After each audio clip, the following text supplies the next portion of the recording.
孟兰，泡吧。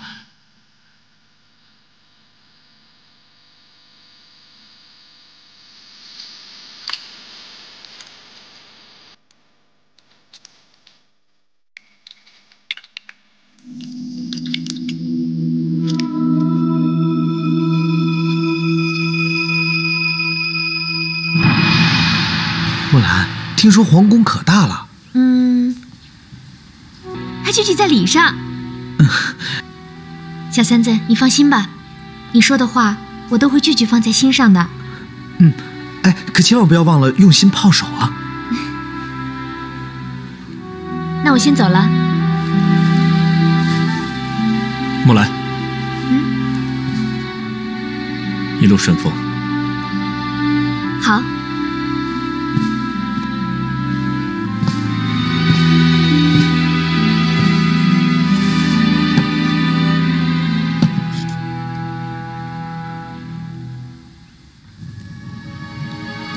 对了，丞相，我离开五凤谷的时候，听说那合金图马上就要绣成了。没那么容易吧？我听说是分成春夏秋冬4个部分来制造的。我料到他们只能用这个办法，可是他们是连缀不起来的。为什么？在这个世上，只有一个人能拼出百花争艳，但是他是不会出手的。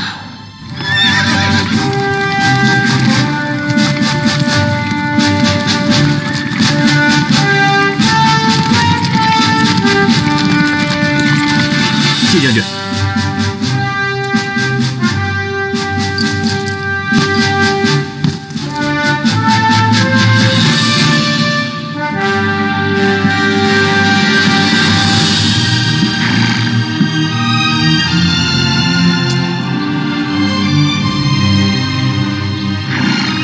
谢将军，这就是皇宫啊！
将军谢弃臣求见。威远将军谢弃臣求见。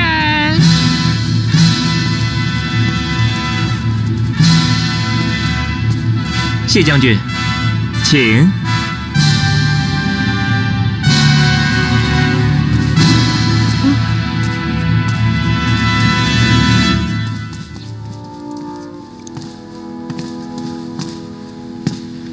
谢弃臣，你不经朕的同意，就擅自将那绣娘带进宫来，你的胆子也太大了。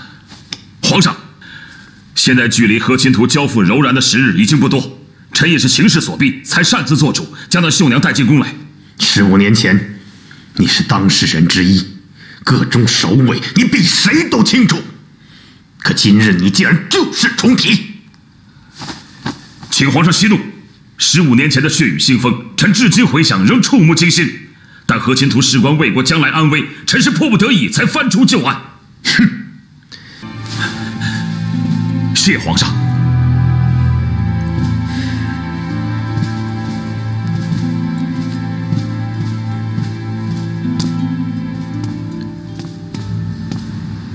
朕打算在彼处修建太庙，将来列祖列宗的牌位都将在太庙中供奉。太庙建好之后，朕的牌位将不入列。朕实在是无言面对列祖列宗，更无言与先帝平派共处。古有越王勾践卧薪尝胆，今有皇上审时度势，动心忍性，不日必能成就霸业。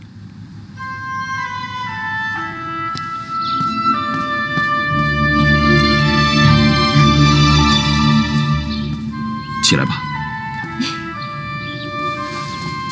谢将军，我们什么时候能见到那位高人呢？马上就能见到。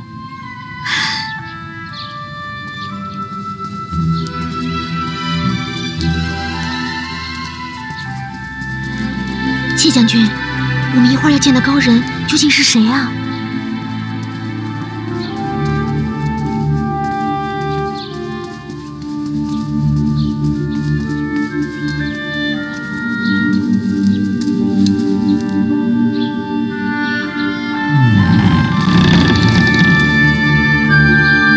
皇上有旨，特许五凤谷绣娘花木兰面见太妃娘娘。太妃娘娘？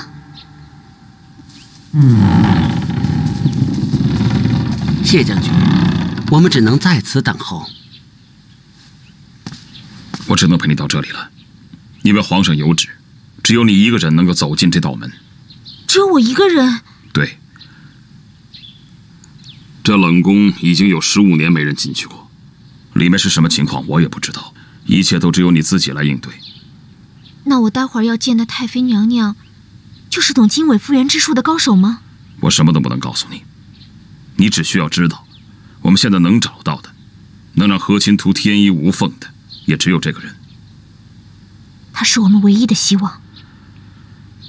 这是皇上的亲笔手谕，叫他教你经纬复原之术，一会儿你见到他呈给他就好了。但是我不敢肯定他是否会教给你。连皇上的话他也敢不听吗？木兰，这里是皇宫，不是五凤谷，千万不要乱说乱动。一会儿见到他，完全靠你自己。我一定要学到经纬复原之术。记住你的绣娘身份，也许这可以帮到你。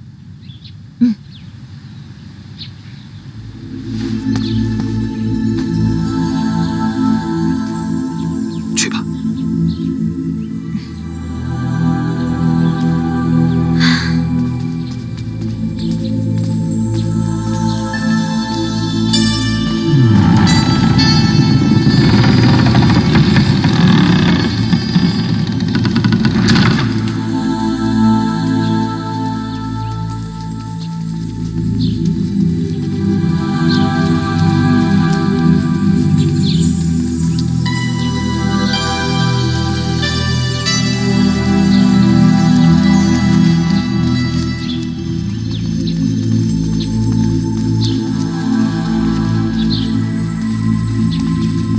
太妃娘娘，民女花木兰求见。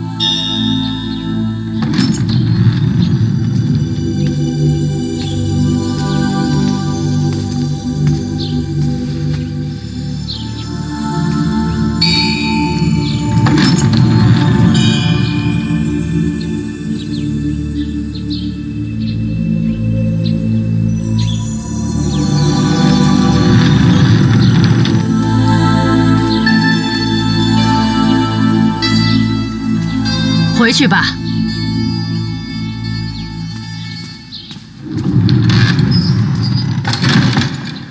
花木兰，你回去吧。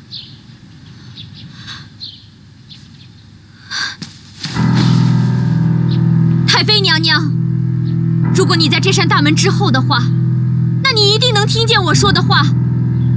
我不是为了自己，而是为了和亲图，为了魏国和柔然的和平，跪在这里。求你一见，请你开门，开门吧，太妃娘娘。听说你懂得经纬复原之术，那你一定是织绣的高手。别说了，我来这里，快走吧，跪在这里，发自内心的恳求你，将经纬复原之术传授给我吧。我不为别的，我只为了和亲图，只为了和平。娘娘，你就成全我吧！别说了。如果和亲图修好了，和平到来了，我爹就可以不用上战场了，千千万万女儿的爹就都不用上战场了，千千万万娘的儿子也不用从军了。娘娘，和平对有些人来说就是一条命，但是一条人命就关乎着一个家的幸福啊，很多很多的人命就关乎着全天下人的幸福啊。娘娘，你在深宫之中，可你心里一定装有天下百姓的幸福。我一个民女，一个绣娘，一个女儿，一个为国的臣民，我衷心地请求你，你教我经纬复原之术吧。娘娘，你能不能把家国的和平和我卑微的请求放在你的尊贵之上？为了天下苍生的幸福，为了百姓的幸福，我求求你，你开开门见见我吧，娘娘。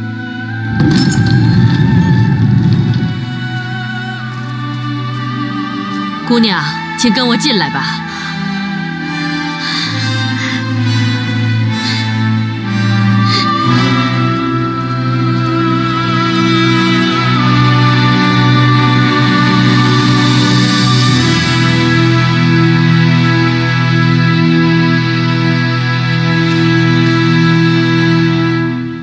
绣娘花木兰求见太妃娘娘。木兰承旨制造和亲图，但由于和亲图规模过于宏大，只得将之分为春夏秋冬4个部分分别织绣。但织绣完毕，却无法将之天衣无缝的连缀。木兰听闻太妃娘娘懂得经纬复原之术，特来求教。你起来吧。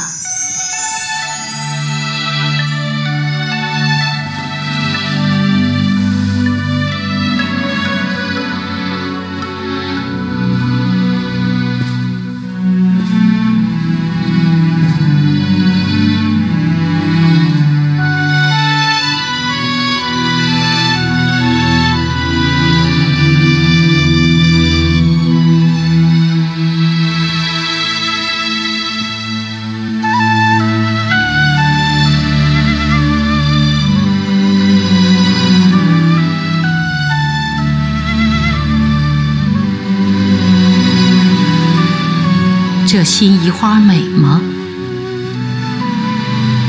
见了太妃娘娘还不下跪？太妃娘娘，木兰刚才的言语多有得罪，但实在是和亲图交工在即，却始终无法连缀，我也是情非得已，请太妃娘娘见谅。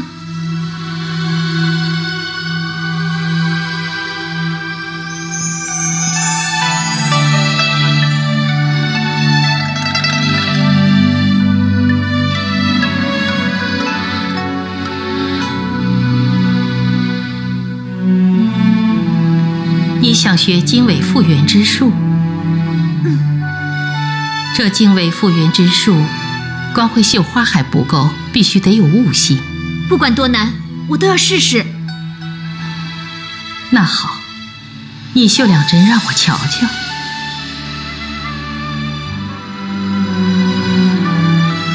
好。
那我就开始绣了。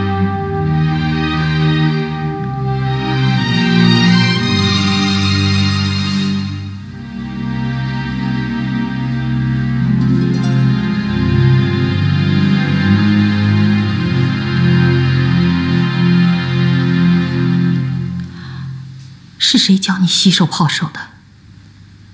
回娘娘，是我们五凤谷天心堂的罗医师。罗医师又是从何处学的？听说是他独创。看来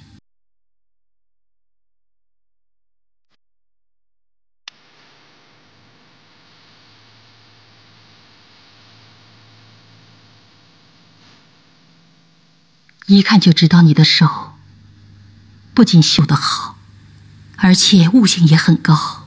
谢谢太妃娘娘。而经纬复原之术没法学，只能悟。我一定会竭尽全力的。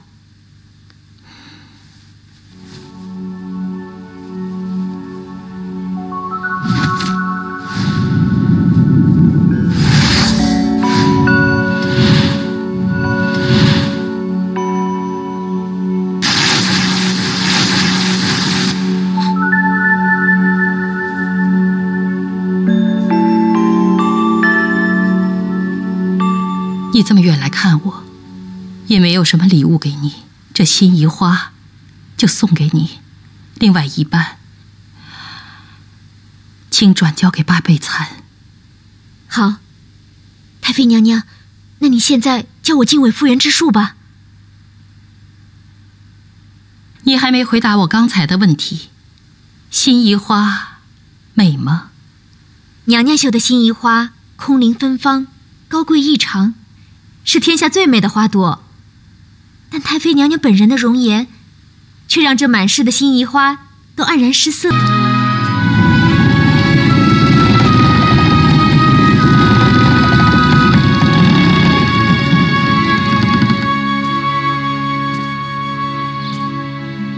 你见到他了？嗯。怎么样？他不愿意教你？他没有说不教我，他甚至还夸我有悟性，但是从我进去到出来，他却什么都没有教我，这是为什么呢？谢将军，我能不能再见太妃娘娘一面？木兰，这次能见她，已经是皇上特许开恩了。那这位太妃娘娘究竟是什么人？这个你不必多问。那她真的会经纬复原之术吗？肯定。那她为什么不愿意教我呢？也许他还忘不掉过去的恩怨。恩怨？什么恩怨？你还是不知道的好。啊，谢将军，娘娘还送了我2幅织绣，是2幅心仪花，一幅送给我，另一幅送给八爷爷。现在看来，我们只剩下寻找残花娘娘这一条路了。不找了。为什么？与其寻找残花娘娘，不如我们另做打算。我还有很多事情要布置。难道我要去见皇上？带他出去。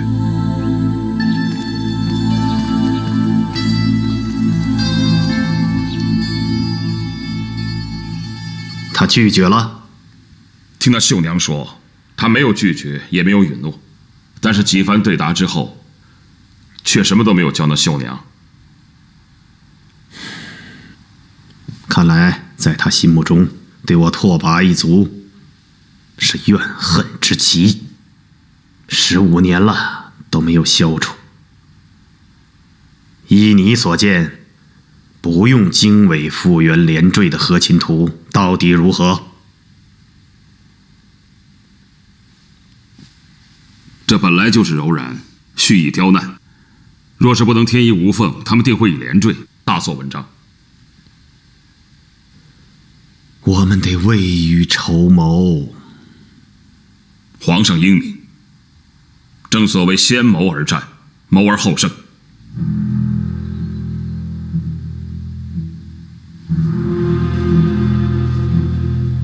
如果我们现在调动军队，恐怕柔然也会有所警惕。甚至守着一口食。兵马不动，粮草先动。请皇上立刻下一道密旨，请度支兵部、工部密征粮草，民夫骡马。好。柔然如若来犯，与魏国必然在黑山、卓斜山一带会战。请附近的驻防将军立刻派出侦察侯骑，先将各个据点打探清楚。另外，与柔然会战，骑兵最为重要。据臣所知，柔然骑兵是1人3骑，而我们才1人1骑，不占上风。这件事就由谢将军你来处理，但这是绝密。臣明白。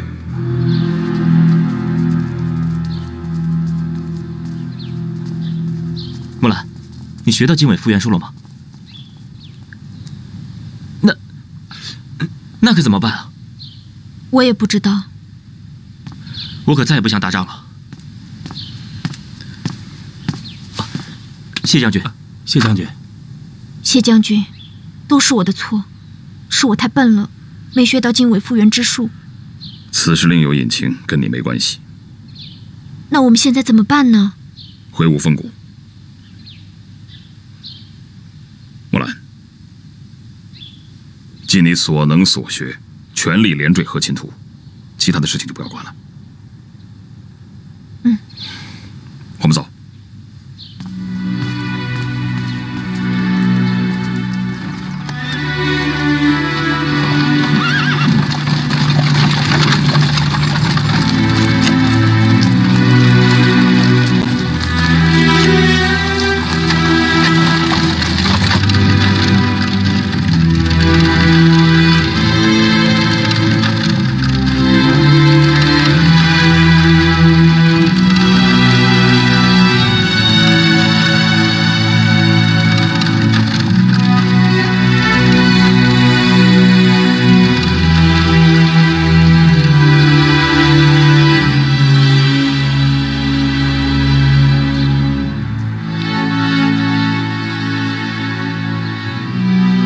莫兰说他3天就可以回来，今天是第几天了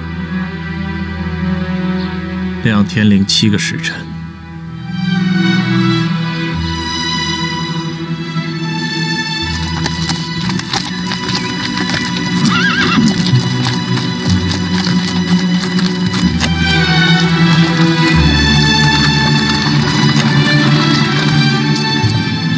木兰，你是回花儿锦还是回锦绣山庄？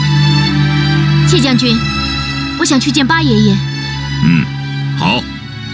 李江在。随木兰去洛神庄园。是。其余人等跟我回衙门。是。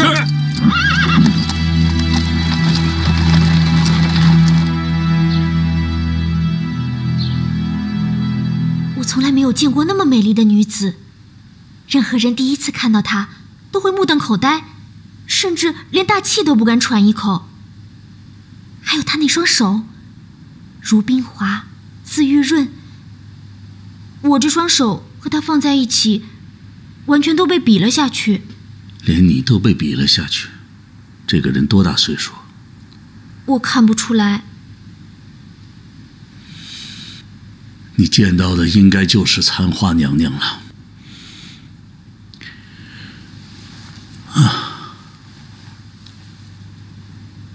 30年前，残花娘娘就已经是织绣双全的顶尖高手了，而残公子，他却是以养蚕著名。他们2人年龄相仿，情投意合，很自然的就成了所有人都羡慕的神仙眷侣。可是有一天，这突然传出消息，说他们2人分开了，而且残公子很受了些刺激，人也变得有点疯疯癫癫了。那末将，木兰回来了，真的，我看见他的马车从镇上过去了。那我去找他啊。谢将军，那我先走了。哦。谢将军，有什么可以效劳的？你上次训的青海葱的确不错，请你再帮我采购一些。要多少？尽量多一些。谢将军，你要这么多马做什么？南方的刘宋一直是魏国的心腹大患，不得不防。将军，我尽量去办，但现在还不是产马的季节，我怕一时半会儿还凑不齐这么多。没关系，能有多少算多少。好，明白了。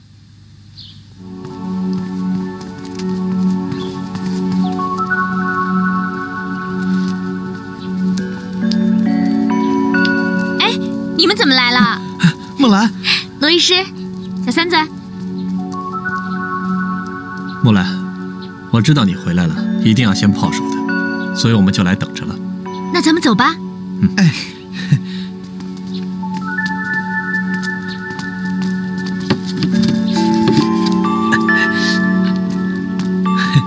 这次进宫，你见到那位大师了吗？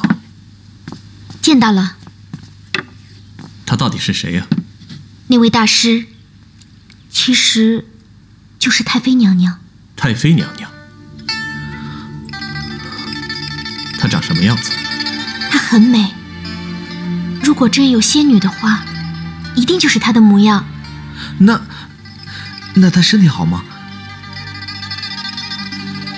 她的脸色有点苍白，身体也有点虚弱，恐怕不算太好。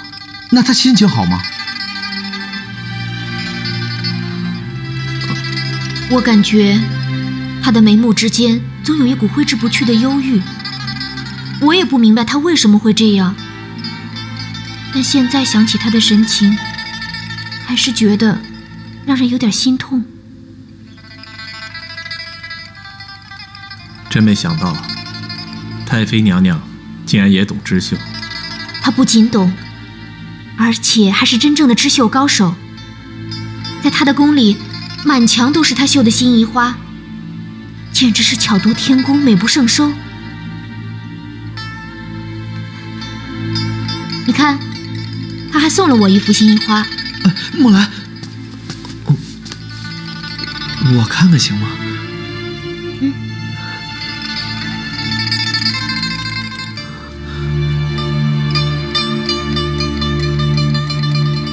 木兰，太妃娘娘有教你经纬复原之术吗？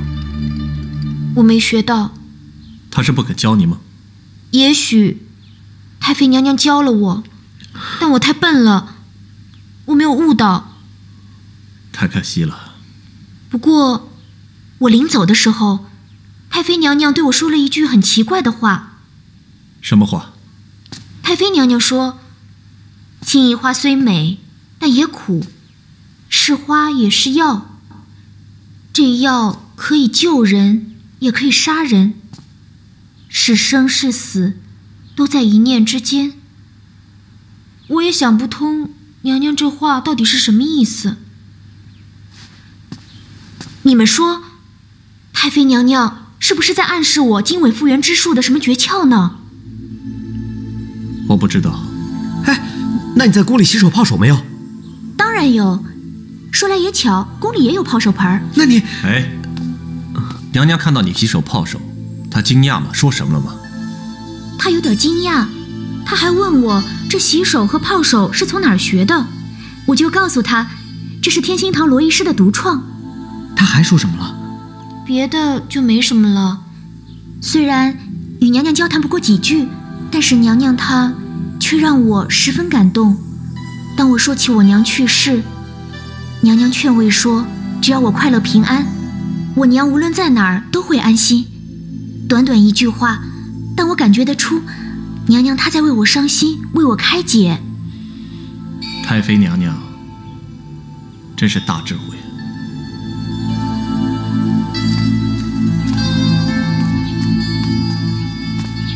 太妃娘娘说，是生是死都在一念之间。你说这是什么意思？这还不简单？和亲图要是绣好了就是生，要是绣不好就是死。还有劝木兰的那句话，你平安快乐，娘无论在哪儿都会安心，这话也有意思。天底下的娘都是这么想的吧？和亲图这么重要，娘娘为什么不交给木兰经纬复原之术呢？也许娘娘她另有想法吧。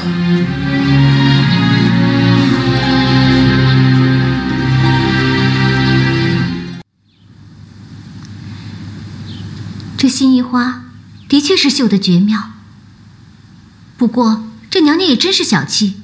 你说她住的地方到处挂满了她绣的心仪花，可是怎么却只送了你半幅？虽然我跟娘娘只相处不到半个时辰，但我觉得娘娘不是小气之人。她送我这半幅心仪花，一定有深意。只是我还没想出来。唉，其实啊，送你什么花倒是无所谓，最重要的，娘娘应该教你经纬复原之术才是。这和亲图，我们到底什么时候才能把它连缀起来啊？要不咱们再试一次吧。没用的，没用的，木兰，无论我们付出的再多，到最后都是竹篮打水一场空，我们永远都交不出这个和亲图。傅林，你怎么了？木兰，这半年来，我觉得我自己就像在爬山，爬了一座又一座，在我觉得我快要爬不动的时候，前面还有更高的山等着我，我只能咬着牙继续往上爬。我爬呀爬呀，当我以为我快要爬完所有的山，大功告成的时候，我却发现前面还有一座更高的山。木兰，我爬不动了，我累死。他到底让我领悟什么呢？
末将。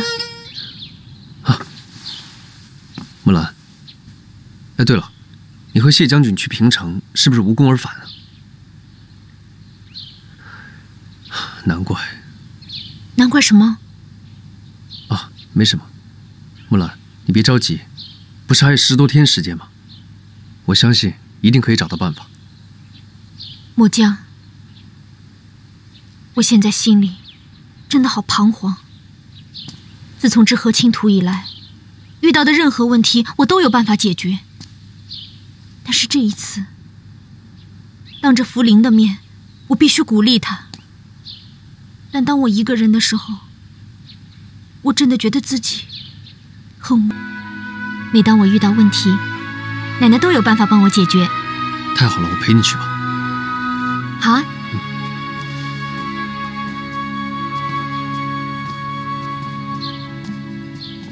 奶奶。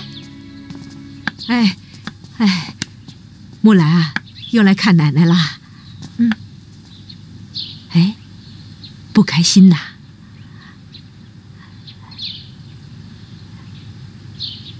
没事，没有过不去的坎儿。奶奶，这回是真过不去了。奶奶给你做饭，给你鼓鼓劲儿啊！奶奶，我来就是让你帮我鼓鼓劲儿的啊。哎，还有一个脚步声，有那么点熟悉，是谁呀？哦，奶奶，是我末将。哦，末将，你们都没吃饭吧？还没呢。你们等着，奶奶给你们做饭啊。那我帮你，奶奶。奶奶，哎，末将，哎，你来了？是啊，来的正好，咱俩切磋切磋啊。哼，跟你算了吧。上次喝酒你把我灌醉了，我还没找你算账呢。看招！哎。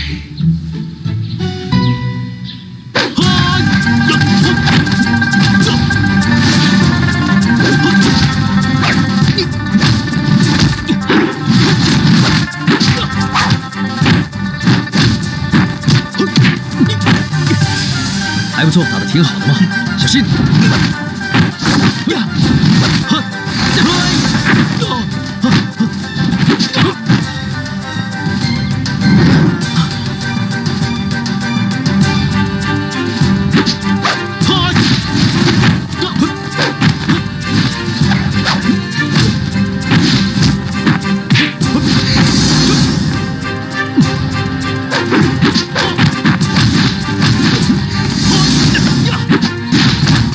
哈哈，还不错，看招！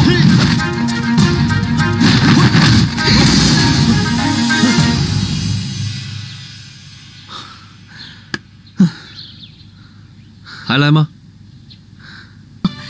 奶奶做的饭还那么有功力呢啊！是啊，以后有什么事到奶奶这儿来，奶奶给你做饭啊。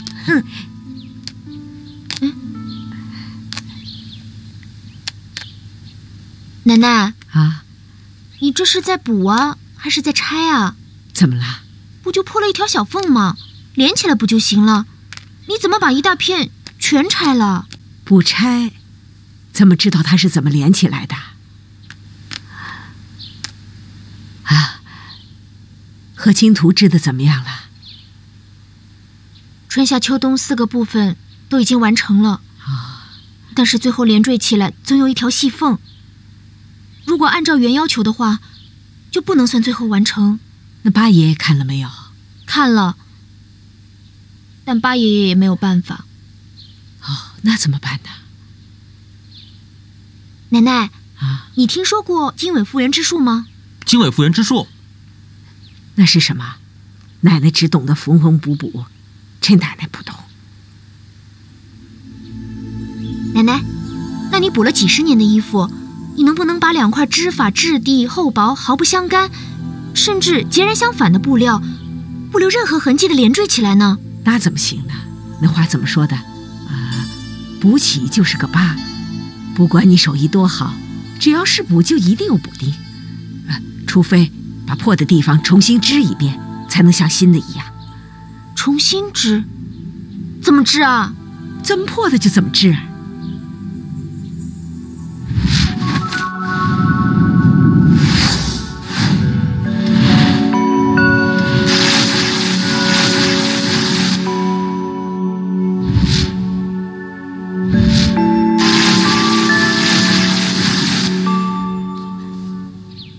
出来了！我终于悟出来了！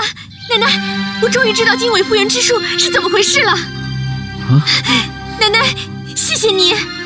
这跟奶奶又有关系啊？这都哪儿跟哪儿啊，木兰？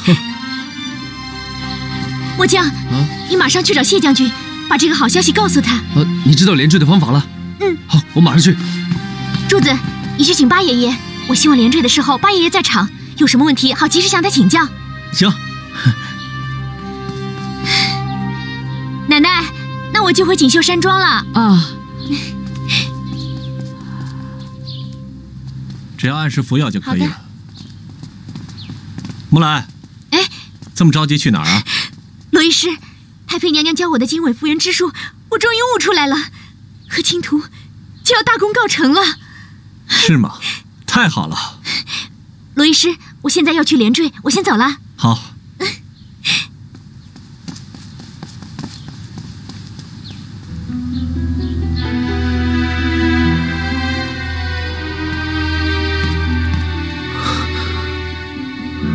你听见了？听见了，听见了。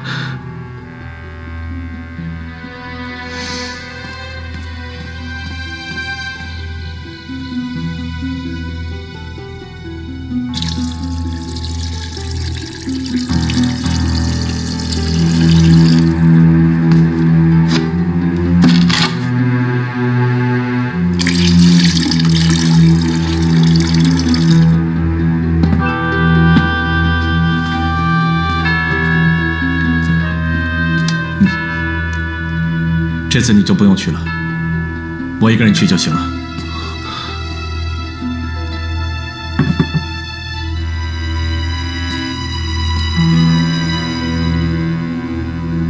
小三子，这次我可能要去很长时间，万一我回不来，你要照顾好你自己。路易士。一念是生，一念是死，生即是死，死即是生。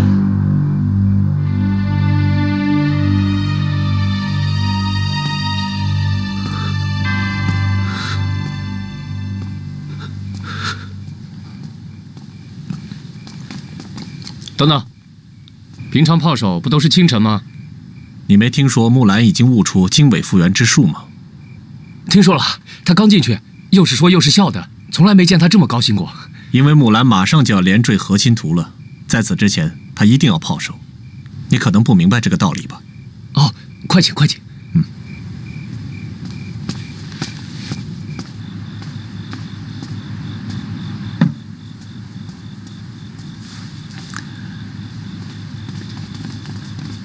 木兰。谢将军。木兰，听说你悟出了经纬复原之术。是啊。你是怎么悟出来的？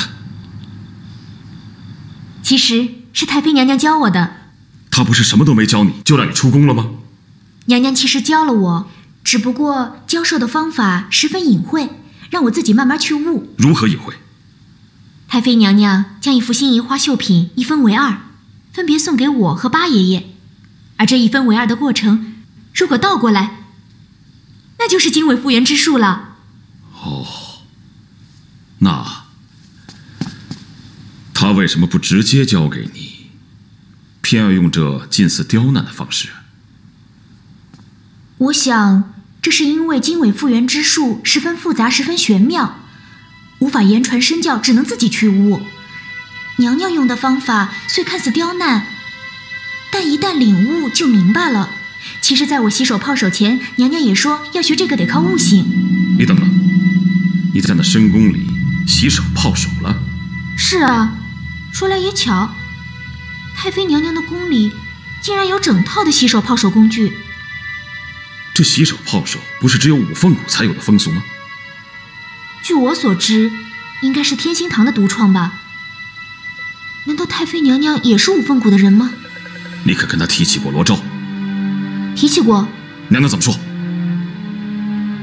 娘娘她没有说什么。你再想想，别漏掉什么。临别时，娘娘她说了一句很奇怪的话。什么奇怪的话？心仪花虽美，但也苦，是花也是药，这药可以救人，也可以杀人，是生是死，都在一念之间。这些你都转述给了罗昭？我一回来，他就等着我泡手。他问我宫里的见闻，我就都告诉他了。娘娘可还让你带什么东西转给他？那没有，只是送了一幅拆开的心仪花绣品，分别送给我和八爷爷。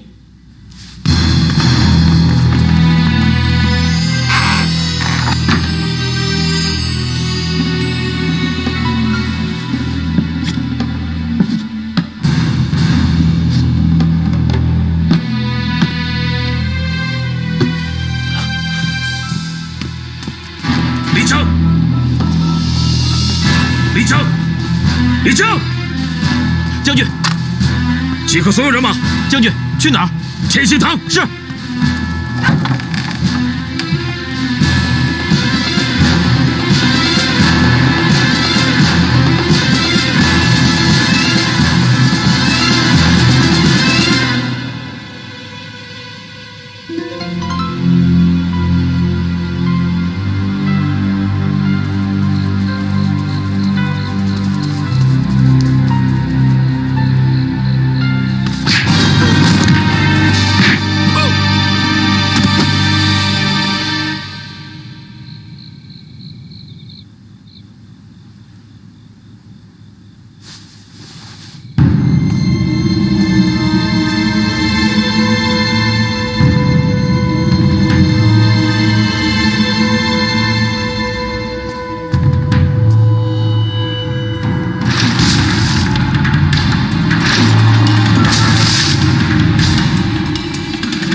快救我！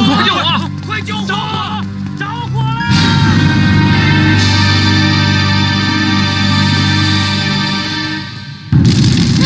救命！快救火！快救火呀！快救火！快！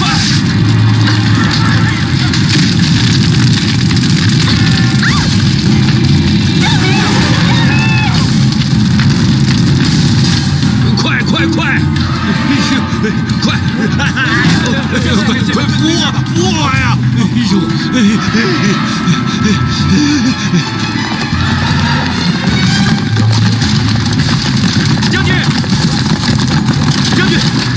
将军，锦绣山庄着火了，快回去！是。冲！快点！快来救火！快点救火！快去拿水！快点！快点！速度快点！你别上来！木兰，小姐，小姐，木兰姐。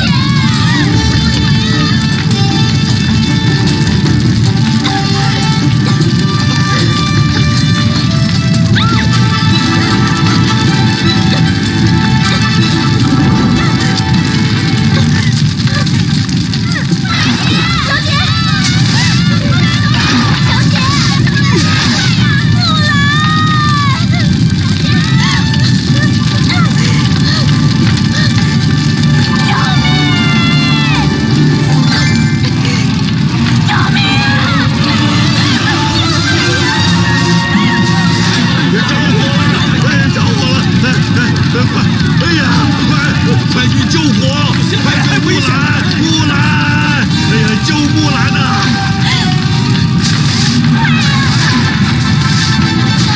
快点！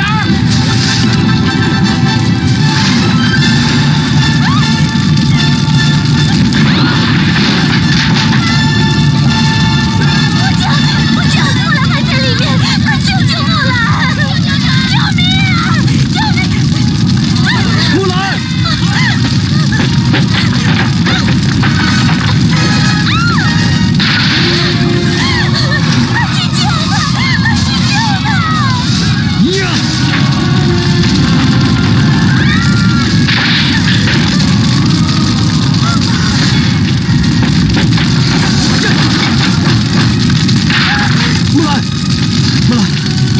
是吧，木兰？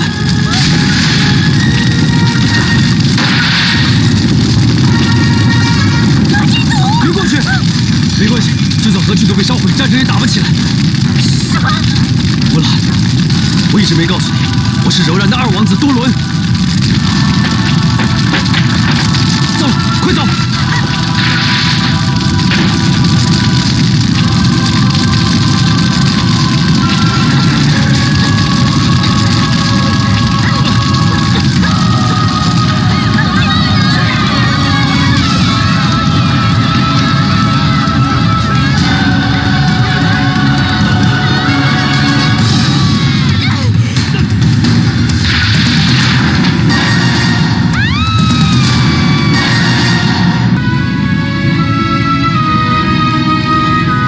福灵呢？福灵！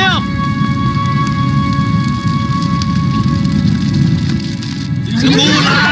哎呀，快救！让开！谢将军，木兰，你没事吧？我没事。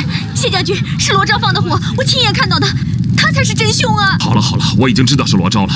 那我们快去抓他呀！你放心，我已经派人把天星堂包围了。走。哎，那何庆图呢？是啊。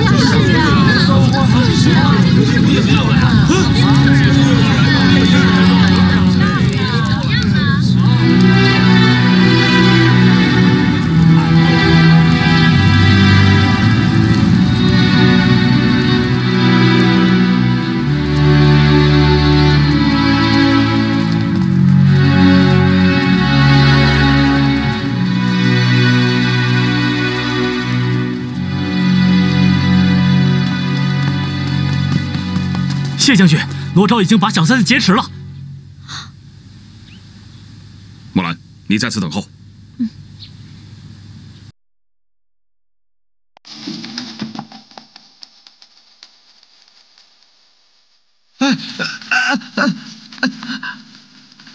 将军救我！将军，这个人疯了，快救我！闭嘴，跪下！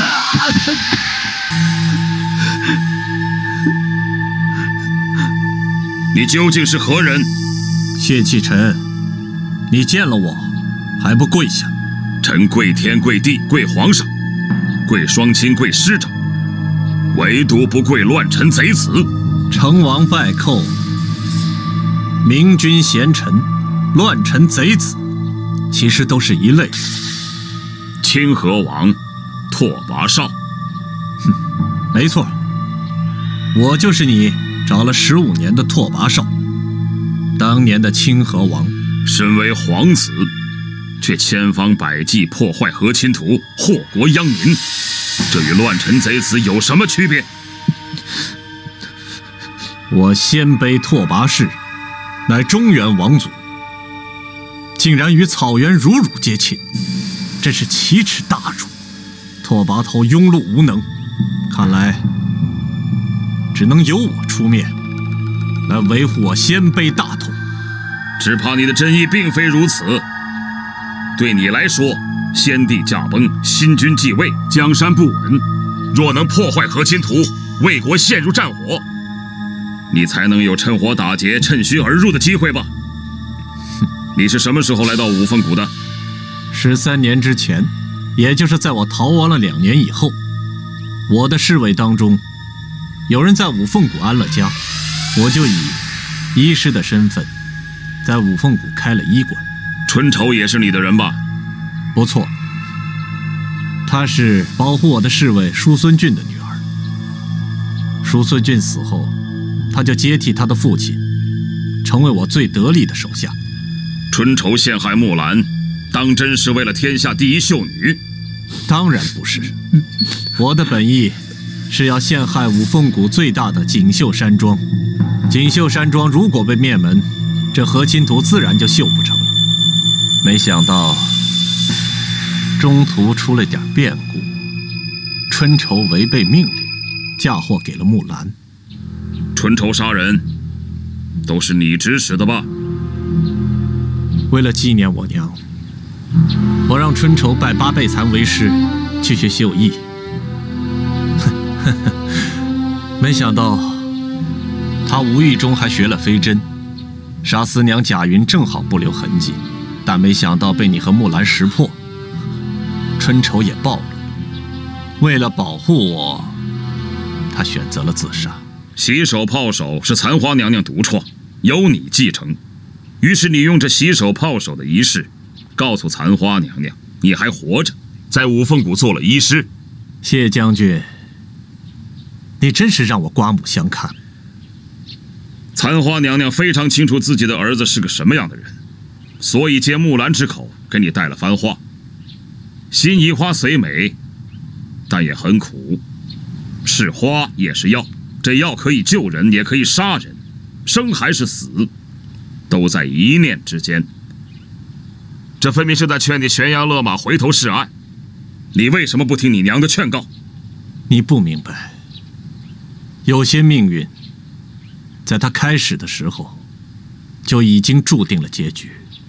春愁如此，我是如此，就连木兰也是如此。她逃过了那天的毒药，但是也逃不掉今天的这场大火。你错了。什么？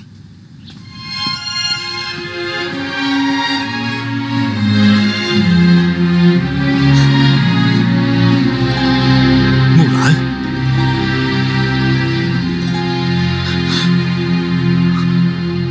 你没死。我让你失望了。你是怎么逃出来的？是末将救了我。末将，又是他。他喜欢你，对不对？可是我爱你，不管你相不相信。当我点燃绣楼的时候，当我看着你恐惧无助的表情的时候，你还记得我最后做的那个手势吗？我会来找你。如果你死了，我也不会独活。你爱我，你为什么爱我？你有什么资格爱我？如果你是那个爱护织女绣娘、行医行善的罗医师，那你值得让人尊重，值得让人敬佩。可现在的你，你简直就是一个恶魔！你说你爱我，如果你的爱带来的是死亡，你这叫爱？你这叫爱吗？我们家族的爱带来的都是死亡，这是我们的命，我身边的人都逃不了。命运，我活了下来，我的命运我自己掌握。不，你的命运你也不能掌握。那天你入宫前，我为你准备了毒药，你的手只要一沾染药水，就会立刻毙命，绝对没有今天。若不是你要进宫，你有机会见到我的母亲，我才不会打翻那药水。罗昭，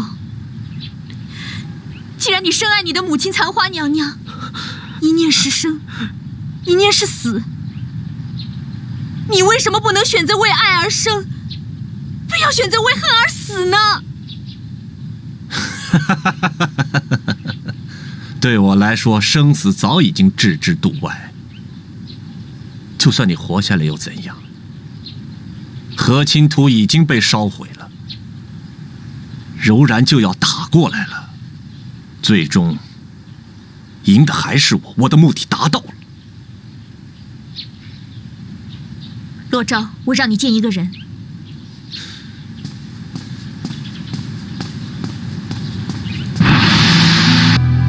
是你？是我。我想，明天在太阳落山之前，和亲图就可以大功告成了。你这个疯子！你做了这么多坏事，你这个疯子！他们是不会放过你的！你放了我吧！你放了我吧！闭嘴！